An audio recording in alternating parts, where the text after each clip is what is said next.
안녕하세요. 오늘은 1월 14일 저녁 11시입니다. 하루 종일 비가 왔어요. 제가 TQQQ보다 XOXL을 투자한 이유에 대해서 설명드리고요. 국내 은행들은 서민피를 빨아 성과급 잔치를 한다고 합니다. 비아디도 탈중국에 합류했다는데요. 구독, 좋아요 부탁드립니다. 제가 TQQQ보다 XOXL을 투자한 이유는 같은 52주 기간 동안 TQQQ는 4.47배가 올랐고요. SOXL은 10.6배가 올랐어요.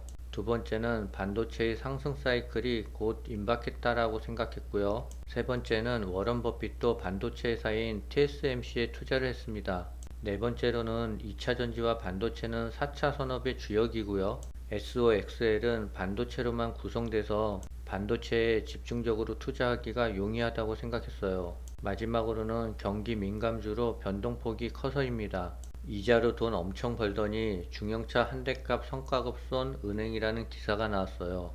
은행은 가장 힘들 때 가장 도움이 되지 않는 곳이라는데요. 코로나19 팬데믹 속 많은 이가 힘들어할 때 은행은 엄청난 돈을 벌었답니다.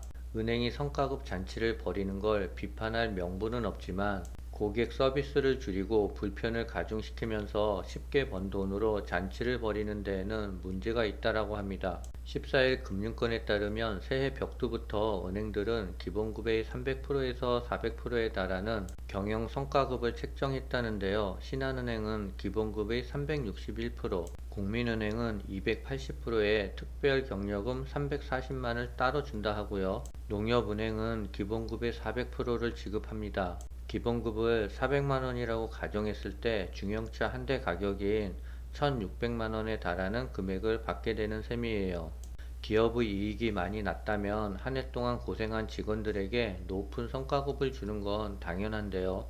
그러나 비난 여론이 커지는 배경에는 그 주체가 공공성을 갖춘 은행이라는 데 있습니다. 움츠려드는 경제 상황에 서민들은 의식주 비용을 줄이며 허리띠를 졸라매는 모습과는 너무 대조적인 것이에요. 어쨌든 은행은 역대급 이익을 거두며 호시절을 누리고 있습니다.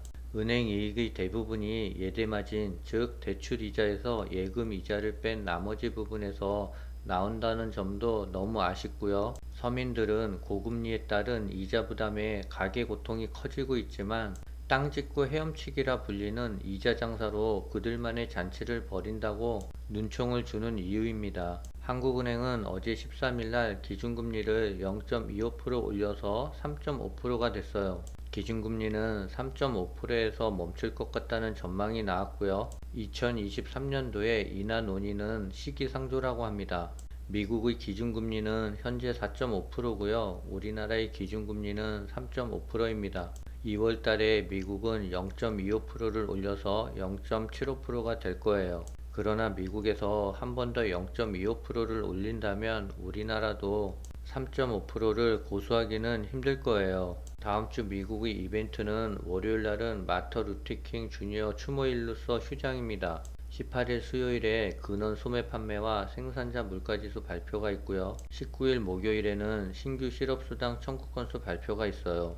2년 동안 중국 시장은 MSCI 중국 지수가 가치 60% 이상을 잃는 등 어려움을 겪었고, 이는 투자자들의 신뢰를 심각하게 떨어뜨리고 중국이 투자 가능한지에 대한 논쟁을 촉발시켰습니다. 최근 코로나 통제가 완화되면서 뱅크 오브 아메리카의 중국 주식 전략가 위니우는 2023년 세계 2위 경제 규모가 주기적인 상승세를 탈 것이라고 예상했고, 주식의 멀티플 확장과 10% EPS 성장을 근거로 중국 증시 상승을 예상하고 있습니다. 게다가 중국은 인플레이션 문제가 없는 몇 안 되는 주요 경제국 중 하나이고요. 중국 전략가들은 중국 소비재, 의료 및 운송 부분의 수혜 기업을 강조하고 있습니다. 중국 전기차 비아디가 베트남 북부에 차량용 부품 공장을 설립할 계획을 추진하고 있다는데요. 비아디 이 같은 움직임은 기존 중국 본토 중심의 공급망 의존도를 줄이는 대신 동남아시아를 비롯한 글로벌 생산 기지를 확장하려는 것으로, 중국의 대표적인 전기차 브랜드인 비아디조차 차이나 리스크를 고려해 중국 비중을 줄인다는 점에서 흥미롭다고 합니다. 전날 테슬라는 당초 연간 200만 대 규모로 늘리려 했던 중국 상하이 기가팩토리 확장 계획을 무기한 연기하기로 결정했다는 소식이 전해지기도 했고요. 테슬라는 상하이 공장을 증설하는 대신 미국 텍사스 오스틴의 기가팩토리를 대폭 증설하고, 아울러 중남미 지역을 위한 멕시코, 아시아에서는 인도네시아에 각각 새로운 지역 거점을 위한 기가팩토리를 설립하기로 행보를 구체화하고 있답니다. 지난 10월 비아디는 2023년부터 태국에 연간 15만 대 생산을 위한 전기차 공장 설립을 발표한 바 있고요. 이처럼 비아디는 중국 EA 지역에서 생산 캐파를 지속적으로 늘려갈 계획이며, 이를 통해 기존 중국 중심의 생산 및 비용 리스크를 줄여 나가겠다는 전략이라고 합니다. 중국 내 코로나19 감염자가 전국에서 9억 명에 달한다는 추산치가 나왔는데요. 보고서에 따르면 중국이 작년 12월 7일 방역 완화 조치를 발표한 지 14일이 지난 시기에 전국 여러 곳에서 감염자 수가 정점에 도달했고, 작년 말에 지역별로 모두 정점을 통과했다고 전했습니다. 중국의 코로나 집단 감염의 날도 이제는 얼마 남지 않은 것 같습니다. 오늘은 여기까지입니다.